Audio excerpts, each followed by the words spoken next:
I'm Vicki Wright Hamilton, and welcome to Ignite. Are you ready to spark your passion and fuel your leadership journey? This is where ambition meets action and transformation begins. Let's light the fire and keep it burning. Today, we're going to light that fire and keep it burning with a guest that I am so happy to have back again, Susan Drayton.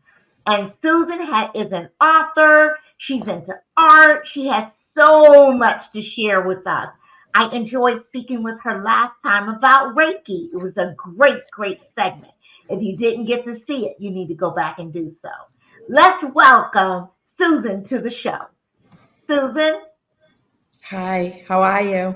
I'm great. How are you, Susan? I'm doing well. Great. So I want to hear all about this new book. This book that you have put out. I would love to hear more about it. Worthiness book.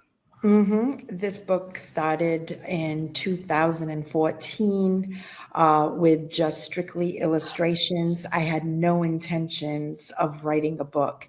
It was more therapeutic for me. I was at a crossroads in my life, having to make a difficult decision, wasn't sure how to go about it, really, truthfully, did not want to deal with it. So I escaped to a place of fantasy where I can just somehow come to a place where I'm not overwhelmed with anxieties and having to make the action of those adult decisions. So that's what I did. I did a bunch of illustrations, and I created the character Seth.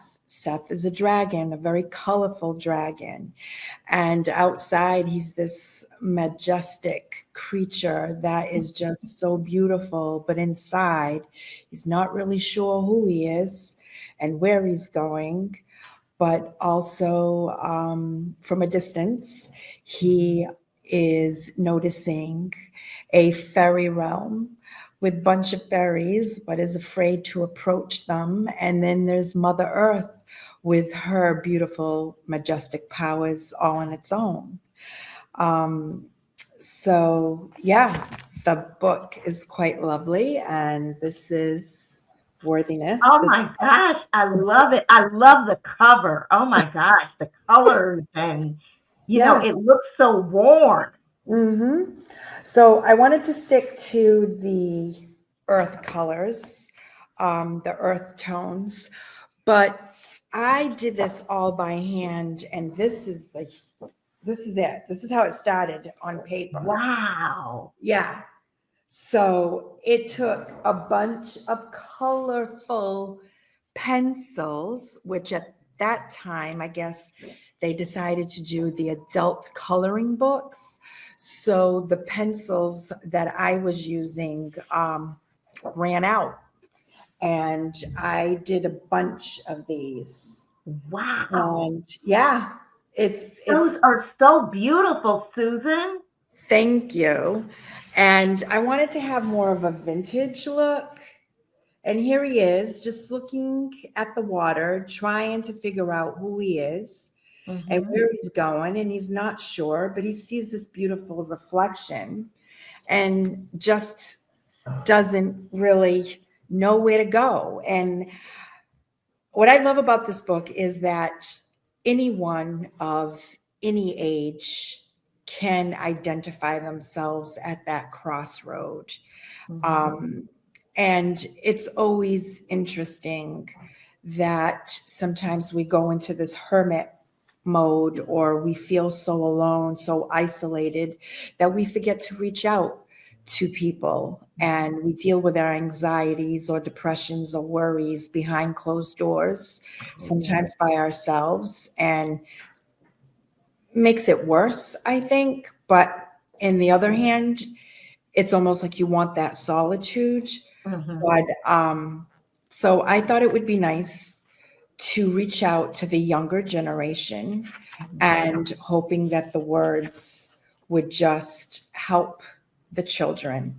If you don't mind, if I can read. I would love to hear you read some. Okay. So very simple. He wanted to be a great dragon, but he didn't always know what that meant. Sometimes he didn't even feel like a dragon. I'm not sure who I am, but other than what I'm called Seth on the outside, I know I'm a colorful dragon, but on the inside, I'm scared and confused. I'm only me. Am I enough? Will I ever be accepted? What lies ahead? I'll never know if I don't move forward. Wow. That's how the first page starts. Wow. Yeah, so the pictures get even more vividly. And this is where Mother Earth comes in, as well as the fairy. And the fairies all have their place in the realm. And Mhm. they know to just detach and Mhm. just have this wonderful free spirit. And they go about, there's no boundaries per se. They Mhm. can fly to and from, and it's adventurous all the Mhm. time. And Mhm. then Mother Earth comes in, and she's this powerful, wonderful giver. And no matter what she goes through, whatever the storm is, she somehow knows how to come back better than ever, on time, every time, with such beautiful blossoms. Mhm. And her part that I love in the book is how she, every night with the fairies, they're playing and laughing. And as they do so, everyone's just walking on Mother Earth, and she tickles their feet in hopes that when we get grounded in her, that she lessens the anxieties, lessens the worries and the fears, and being grounded in the beauty of her blossoms, of her trees, the grass, the waves of the ocean, and just the simple sounds of the river. And somehow it brings us to the present moment, and the calmness just starts to come over us like a beautiful warm blanket. Mhm. You know, Susan, this is so fascinating to me. Number one, I believe art is beautiful anyway, right? And art tells a story, it gives you a feeling, it gives you an Mhm, emotion that you can mhm. relate to. But when you started doing this, did all of your art go by pencil? Did you use pencil to do everything, or did you paint some things first, or how did you begin to put that together? I started sketching. That's what I did. I started slowly sketching the imageries. What I was doing was going in to the forest where I go and hike to Destruction Brook. And anybody from Massachusetts knows how beautiful it is out there with small little rivers and ponds and so forth. And they've Hmm. got benches. And so I would just go in there just to escape and go for a hike. And within the hike, I just let my imagination go and started taking pictures of the Hmm. bottom of the trees and the roots. And some people would do art with the rocks, and just looking at the layout of just Mother Nature itself, how she had the tree moss and so forth. So I started taking those pictures, and based on those pictures, I then took it from there and started just sketching. And then on top of that is where I was bringing the Prisma colored pencils, Hmm. which you blend them all Hmm. together. And yeah, so this is the book of this picture. And then there's this your ginormous one, Wow. you know? So it's, Wow. yeah, that was my feeling too when I saw the book totally completed, because like I said, when I first did this book, I had no intentions until my mentor was like, well, what are you going to do now? And I'm like, I don't know. I don't even know who would take me seriously. So mascot books came into play.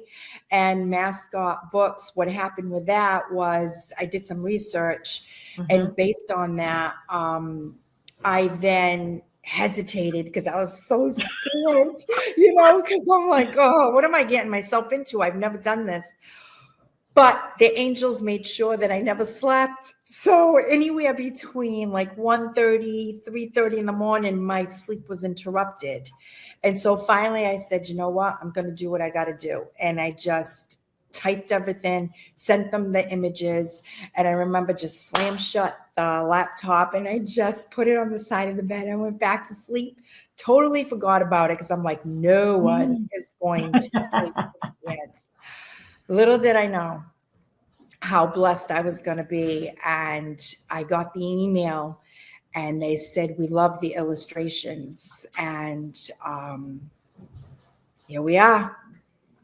Well, let me ask you a question before we take a station break right quick. Did you submit it? Did you know to submit it to this organization? How did you end up moving that forward? Mascot books, about mascot books. Yeah. So I put it out there that I was in search of how I was going to do this procedure.